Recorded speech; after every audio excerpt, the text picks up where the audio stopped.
थे जिनके कोई संतान नहीं थी। इस वजह से वो दोनों बहुत दुखी रहते थे। एक दिन साहूकार सुबह सुबह घर से बाहर जाने लगा तो सामने से एक किसान खेत में दाना डालने जा रहा था।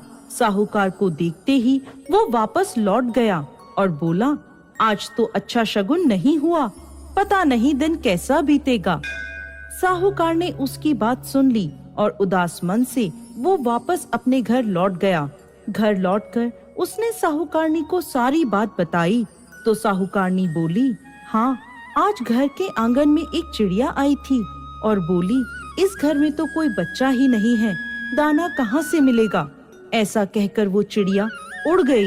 ये सुनकर साहूकार को बहुत क्रोध आया और वो दुखी हुआ। उसी दिन से वो दोनों सूर्य भगवान की आराधना करने लगे।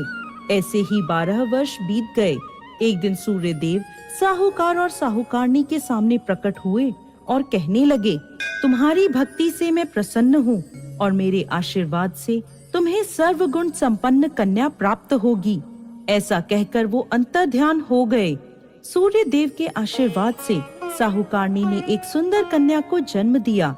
वो कन्या जब सुबह सोकर उठती, रविवार की कथा।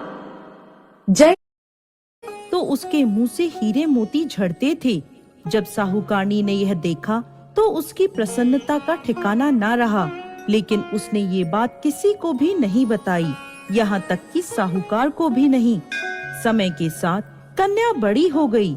सर्वगुण संपन्न वो कन्या अपने माता पिता की तरह सूर्य देव की पूजा करती थी। साहूकार अपनी कन्या के लिए वर ढूंढने लगा। तब साहूकारनी बोली, मेरा ये नियम है कि मैं अपनी बेटी का मुंह देखकर ही दिन की शुरुआत करती हूँ, इसलिए हम उसका विवाह एक ऐसे युवक से करेंगे जो घर जवाई बनकर हमारे साथ रहे। साहूकार ने एक गरीब घर का लड़का ढूंढा और अपनी बेटी का विवाह उसके साथ कर दिया। साहूकारनी ने अपने नियम की बात उसे बता दी और बोली, मैं हर रोज अपनी बेटी को उठाने आऊंगी। लड़का बोला, ठीक है, लेकिन साहूकारनी का रोज रोज जाना लड़के को बुरा लगने लगा। पर लड़की कहती, ये मेरी माँ का मेरे प्रति प्रेम है। एक दिन साहूकारनी अपनी बेटी को उठाने नहीं जा सकी। उस दिन उस लड़के ने अपनी पत्नी के मुंह के पास हीरे मोती देखे तो वह सारी बात समझ गया। उधर जैसे ही साहूकारनी बेटी के पास आई तो उसने देखा कि बेटी पहले से ही उठी हुई है। वो समझ गई कि उसके जवाई को सारा सच पता चल गया है। साहूकारनी ने लालच में आकर अपने जवाई को मार दिया और उसका सिर काटकर अपने साथ ले गई। उधर सूर्य देव ने सोचा, मेरे द्वारा दी गई कन्या के पति को मार दिया, मुझे उसकी रक्षा करनी चाहिए।